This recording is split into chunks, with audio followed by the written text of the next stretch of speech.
C'est au regard qu'on les reconnaît. Avec la caméra fixe, tu peux zoomer et tu vois souvent dans leur iris comme une sorte de trafic de détermination et de misère. L'expérience parle. Quand tu débutes, tu t'es pas bien renseigné, tu comprends pas les signes. Avec l'habitude, ça se remarque. Quand on a un doute sur une personne, on prévient la centrale, la cible est conduite dans les bureaux pour être fouillée. C'est facile, c'est un bouton. Il n'y a pas d'empathie à avoir pour appuyer sur un bouton. Une fois, j'ai vu une grand-mère, l'air pas bien portante, le dos tout voûté. Bon, sans expérience, je serais passé à côté. En me fixant sur ses yeux, j'ai très vite compris que quelque chose n'allait pas. En zoomant sur son imperméable, j'ai remarqué qu'entre deux boutons, une petite étiquette flânait. J'ai envoyé un collègue qui a péniblement ramené la vieille ici, et en ouvrant son impair, des dizaines de produits de beauté et des parfums sont tombés de son ventre. « Pourquoi les pauvres n'auraient-ils pas le droit de sentir bon ?» m'a dit la vieille dame. J'assure la surveillance ici, au centre. Je suis vigile. L'histoire des Comme moi était avant tout l'histoire d'une répétition. Nous ne prenions pas souvent la parole, ne répondions pas grand-chose, attendions que tombent les week-ends et les jours de relâche et la paye dans l'assiette. Nous ne parlions pas beaucoup de politique à la maison. Parler du pain qui était un peu dur parce qu'on l'avait acheté hier nous suffisait. Dire la surface nous avait toujours rendu profond. Nous préférions la rumeur du lointain à la crasse du proche, bien contents d'appartenir à cette face-là du monde. Ce qui nous faisait préférer la mesure, la juste mesure à la rage d'un ailleurs incertain. Nous n'avions pas de problème d'insolence, ou alors juste à l'école. Puis l'âge prenait la relève. Les Comme moi battaient alors leur colère en neige pour en faire un gâteau de vivre ensemble. Il fallait bien vivre quelque part. Nous préférions la répétition à son absence. Le soir, quand je rentre à la maison, je ne dis pas grand-chose. La moitié est déjà là, c'est bizarre. Je lui dis « ça va, tout va bien ?» Elle me dit « oui, tout va bien, on a juste eu un problème de découpe à l'abattoir, mais ça va. » Je dis « d'accord », elle me sourit, et on en reste là. J'ai lu dans le journal local que l'abattoir avait des problèmes, mais ce soir on n'en parle pas. On mange avec les gosses, la grande est en 3e, je lui dis alors « qu'est-ce que tu veux faire plus tard ?» Son frère répond « chômeuse ». Je lui dis « ça ne fait rire personne ». Quand les gosses sont couchés, je regarde ma moitié, elle est allongée sur le canapé, la télécommande rebondit sur son ventre. Je ne répète pas la question contractuelle du « tu es sûr que ça va ?» parce que je sais qu'au fond de moi, je sais. Les Comme moi avaient connu les longues routes, les bouchons interminables, les guéguerres entre juilletistes et haussiens, les vacances au bord de mer alignées comme des tombes, les karaokés sur une plage désertique qui lavaient nos plaintes.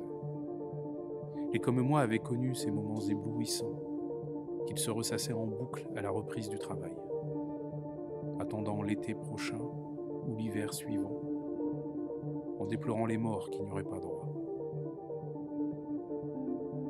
Et parfois, les Comme moi se délassaient dans de petites fugues quotidiennes pour oublier un instant l'éternel retour du pointage, du parking, de l'usine, du rendement. Arrivé le lendemain près du centre, juste après l'échangeur, des bagnoles sont arrêtées. Il y a des types sur le côté en gilet jaune. Et moi j'accélère, je suis pressé. Je frôle de renverser un type, mais bon, il a qu'à lire les panneaux, c'est pas marqué priorité aux piétons ici. J'arrive au centre, tout le monde a l'air désolé pour moi. On sait pour votre femme, me dit le supérieur. Et moi je ne dis rien. Il me parle d'une manifestation à l'abattoir pour protester, que ça va chauffer. Mais moi je fais comme si de rien n'était. Comme moi, les rêves d'ordre. Et comme moi ne rêvaient plus d'arbres confidents et de forêts accueillantes. Ils rêvaient de tic-tac d'horloge, de mains dans la machine, d'acier, de ferraille, de chambres réfrigérées, d'épuisement, de mort lente, parfois d'essence, de brûlure, de narcoleptiques, de drogue dure et de drogue douce. Et comme moi n'éteignaient plus la lumière avant de dormir. Le monde avait assassiné leurs rêves de conquête et d'héroïsme, de courage solaire, leurs rêves de gifles et de renversement. Et comme ça, Nos surplus de monde à l'intérieur crevaient petit à petit. La moitié n'est pas rentrée de la nuit. Les gosses demandent ce qui se passe. Comme ils insistent, j'invente une histoire sur un nouveau travail de nuit. Mais en fait, j'ai été averti par texto, par la femme d'un collègue à ma moitié, que la plupart des énergumènes de l'abattoir avaient fini à la gendarmerie et que ma moitié risquait de faire un détour par la case prison pour violence en bande. Je dépose les gosses à l'école. Parmi les autres parents d'élèves, personne ne me parle. Mais je perçois dans leur regard quelque chose de familier, une sorte de trafic de détermination et d'angoisse. Je quitte le groupe, je me dirige vers ma bagnole, et là je sens dans le creux de mon dos une main qui vient accompagner ma démarche. Je me retourne, et c'est la femme, un collègue de ma moitié qui est là et qui me dit, dans une complicité presque enfantine, qu'ils ont eu raison et que maintenant on ne se laissera plus faire. Et moi je souris mollement, presque faussement, elle le remarque. Alors elle dégrafe sa main et elle s'en retourne vers sa bagnole à elle, en silence. Et je reste tout seul, mais en fait, j'ai pas envie.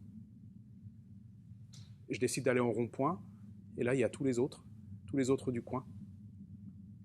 Il y a une femme qui est montée sur un tas de palettes, et elle annonce d'une voix fière qu'un car est organisé demain pour monter à la capitale manifester. Et elle continue en disant que le problème, c'est qu'on n'a pas de conducteur. J'ai le permis, je me dis, j'ai le permis, et je lève la main. Enfin, je me vois lever la main. Le problème est résolu, elle annonce dans le mégaphone, et tout le monde m'applaudit. C'est quand les comme moi n'ont plus eu de déclic que le déclic s'est produit.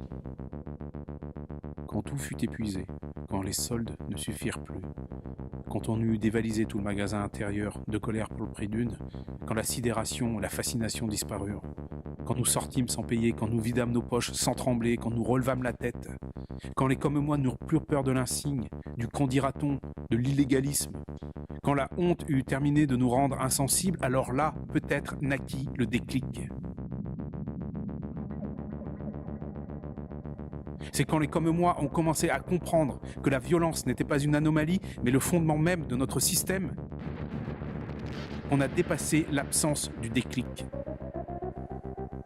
On gare le bus sur un parking à la périphérie, puis on prend le RER direction Gare du Nord, avant de marcher un peu pour rejoindre le cortège. Le couple passe avec une poussette.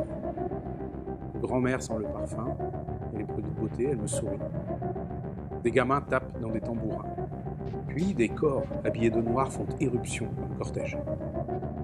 L'un s'approche de moi, s'excuse et met à mal avec un pied de biche le distributeur automatique de billets juste derrière.